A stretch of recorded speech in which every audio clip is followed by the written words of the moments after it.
Welcome to the University of Wisconsin-Whitewater Working for Inclusion, Leadership, and Learning. This has been a long process to get us here today, so we're very excited to offer this three-day program for you. And this started with an innovation team and some great ideas on how we can better serve our community. But we really have to acknowledge that this is recognizing those with disabilities month. And we also need to recognize that 30 years ago, President Bush and I fortunately had the opportunity to work with Paul Simon as well for the passing of the Americans with Disabilities Act. So this is a huge celebration that truly expanded the civil rights for those individuals who have experienced any form of a disability. But it also is notable that the University of Wisconsin-Whitewater, and one of the reasons that I really wanted to work for Whitewater, 50 years ago, the University of Wisconsin-Whitewater committed to become a fully accessible and inclusive university for students with disabilities. And this whole program that you're going to experience over the next 3 days is really the Wisconsin idea, which challenges the UW system institutions to go beyond our boundaries and bring our best work to the communities, state, nation, and world. And the University of Wisconsin-Whitewater has supported students, has supported employees, faculty, and our communities that we serve, including Janesville, the Rock County campus, and the Whitewater campus. But what will you expect today? Employers will gain insight into developing and implementing best practices around recruitment, training of employees with disabilities, and the opportunity to create and support an inclusive work environment. At the end of the program on Friday, we will recognize some individuals and organizations that have helped support this program. Also, the attendees will get a certificate of completion. And also, there is a wonderful tool that has been designed that really is an employment risk assessment tool and solutions for the Americans with Disabilities Act. So it really will help employers be in more compliance as we move forward through the program during this week. But I am actually very honored this morning. I would like to take a moment and recognize, and what a humble opportunity is for me to introduce our Chancellor, who's been with the University of Wisconsin-Whitewater for just over a year. So it's really exciting, and what a year it has been. So I would like to introduce Chancellor Dwight Watson. Well, good morning, all. It's good to be here, to be the Chancellor of this illustrious university. This is our 151st year, and we're so proud of the legacy of UW-Whitewater. In order to be a legacy place, we have to rely heavily on our vision, our values, and our strategic direction. So I want to talk to you all a little bit about our vision and our values and our strategic direction. Our vision is that the University of Wisconsin-Whitewater will be a national, international leader in providing transformational and empowering educational experiences. The WIL Conference is an example of a transformational and empowering education experience. One of the reasons that I came here to UW-Whitewater is due to the fact that it's been a legacy place and it focuses on access and opportunity for all students. My former background is a K-12 educator. I started my teaching in South Carolina as a primary teacher, teaching 4th and 5th grade, moved to North Carolina, taught everything from kindergarten through 8th grade American history, got my doctorate at North Carolina State University, and moved into curriculum and instruction with a focus on literacy development. When it comes to literacy development, we know that there's a wide variability of learners, and you have to be able to differentiate your instruction in order to meet the needs of individual learners. And so focusing on reading, writing, oracy, thinking skills was my background, and thinking about ways in order to differentiate the curriculum so that all learners will have access is a part of my past and a part of my passion. And as I move into higher ed and teaching pre-service teachers to become better teachers of all learners, I kept thinking, how can I continue to influence others around providing access and opportunities for all learners? There's no better way to do that as I move through the ranks from becoming an assistant professor, an associate professor, a full professor, a chair, an associate dean, a dean, a provost, and now a chancellor. In this pinnacle role as the chancellor, you get to influence much. And one of the things that I want to influence is make sure that the vision is not just a set of words, but that it is, we say here that the vision and the values are not just on the walls, but they are felt within the halls. And if you ever have an opportunity to come on our campus and traverse our campus, you'll see how open and open and affirming we are to all learners. So having a vision to make sure that we are transformational and empowering educational experiences is great, but we do that based on values that we have. One of our essential values is collaboration. We invest in meaningful relationships that leverage our respective talents and strengthen the Warhawk family. This particular symposium, this conference, this forum is indeed exercise in collaboration. Dr. Crowley will tell you after my welcome, all the people who were engaged and involved in making this so. And so this is a collaborative effort, and it indeed focuses on one of our values. Our next value is diversity and opportunity. We believe in the dignity of all individuals, and we cultivate an accessible, inclusive, and equitable culture where everyone can learn through their passions and pursuits. This value is exemplified throughout the conference for the next 3 days. This value is what prompted the conference to begin with. We're also a place of integrity, and which is another one of our values. We embrace principles of honesty, fairness, ethical standards to foster an environment of mutual trust. When you are working with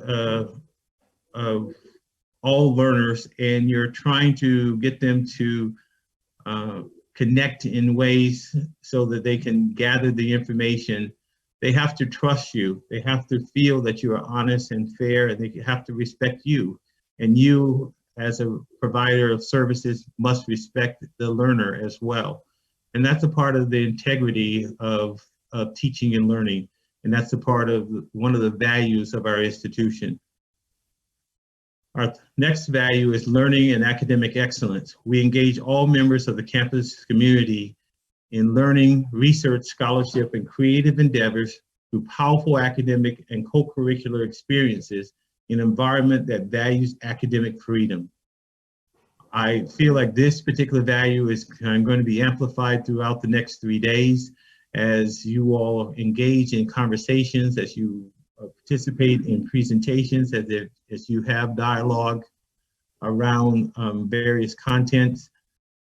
You will be learning and you will be excelling in an academic way, and you will be on the cutting edge of some of the research that focuses on disability services and supports for those with disabilities. Our next value is service and social responsibility. We bring the knowledge and resources of the university into the communities we serve to solve problems, improve the quality of life, and create a more sustainable society. When I saw the audience for this particular conference, I noticed that it consisted of not only academics within the academy, staff folks, but also community leaders and business folks as well, because the work of inclusivity will take all of us, and it's our personal duty and social responsibility to invest in the community. And this conference will indeed amplify those aspects of service and social responsibility. And I think each one of you all are here because you are stewards of social justice and inclusion. And it's good that you can work with like-minded people to discover more opportunities to better serve. And we are also, our final value, we also want to make sure that we are working in a shared governance way so that faculty, students, and staff, and academic and staff can be inclusive in our decision-making throughout the institution. I want to applaud you all at the beginning of your journey when it comes to this conference for just showing up. Showing up is the is the first step of learning and enlightenment. Now that you've shown up, we want you to be participatory. And by being participatory, we want you to be able to be engaged, and we want you to speak your truth, and we want you to be connected in various ways. Once you showed up and you are engaged and you're speaking your truth, we want you to stay engaged, because what you learned from this particular conference, we want you to take back to wherever you're working and what your workplace is. And we want you to carry this message as broadly as possible. And the last thing is that sometimes when we're talking about things like this, we can't necessarily get to closure because our time is limited. Please understand that there's more work to be done besides the 1 hour sessions that you might be in, and continue to stay engaged and take that information further. I want to applaud you all for being here, for showing up. I want to tell you that you're working with a community of learners and scholars and service providers who are very dedicated to this topic. I'm excited about your learning experience for the next 3 days. And once again, thank you for being here, and welcome to Warhawk territory. Thank you, Dr. Watson. And I really liked when you said about the investment, and we don't want posters on the walls, we want to feel it in the halls. I love that statement. And this is truly talking about a return on our investment in our students, our employees, our communities that we serve, and it is truly about social justice. So when we talk about the return on investment, this is an opportunity over the next 3 days to look at solutions that are unique for our opportunities that are ahead of us. So it's an opportunity for businesses to connect with future employees. It's an opportunity for students, faculty, staff, community members to engage with each other. It's an opportunity, again, for businesses to build a stronger client base, and which ultimately improves their bottom line. It provides access to the ADA risk and assessment tool, and this is free to attendees, which is phenomenal. Employees and students, they'll have the opportunity to learn how to build their personal brand. And we have a couple of keynote speakers, which I will just highlight in a few short minutes as well. We have innovators on how to create and design with universal design, which is a wonderful opportunity for every employer. So it really is an opportunity for attendees to ask experts and ask the really hard questions, let alone network. So when we talk about the innovation team and we talk about invention, we talk about that return on investment, this allows everyone to be creative, to learn about design. It's about equity, inclusion, health, human behaviors, ideation, implementation, inclusion, space, how we use the space efficiently and effectively, and thinking out of the box. And really, this is an opportunity to transform the workplace. But this does not happen unless everyone works together. And this really is about the team. So I would like for Nick, if you can, to bring up the UWL team, which is really about working for inclusion, leadership. So if Nick, and there we have it right there. And this is the team. So we have Shotan Basu, he is the professor in IT and supply chain management, and he has been part of this from the very beginning. James Collins, he's the director of UWW-Life. I am the Chief Human Resources Officer for the campus. John DeGraff is the lecturer in marketing. Gina Elmore oversees testing at the CEC. She is the manager of the Community Engagement Center, where she also provides professional development. Ashley Floor is a program associate, and we're borrowing her from sustainability and from facilities. She's doing a great job. Carl Fox, director for the Office of Research and Sponsored Programs. So he provides a wealth of information. Dr. Robin Fox is the interim dean for College of Education. Nadine Hill is the executive assistant for the Admin Affairs group. Dr. Elizabeth Watson is the interim assistant vice chancellor for student affairs, and Grace Jesuit is a student employee. But now that I've introduced the team, I would like to just take a couple of minutes and share with you my involvement here. I am recently a newbie to the program, but it has a very personal effect for me and how I have been moved into this direction. My entire adult life, I have worked for inclusivity, social justice, especially for those with disabilities. I lost my hearing when I was very young, had over 40 ear surgeries, which is also how I met Dr. Elizabeth Watson, because we both serve on PACD, which is the President's Advisory Council for Disability Issues.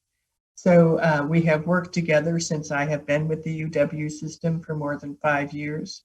So this is really near and dear to my heart, because some of these opportunities were not there when I was going through my formative years. So this is a wonderful opportunity. So I do have a background in business and administration development.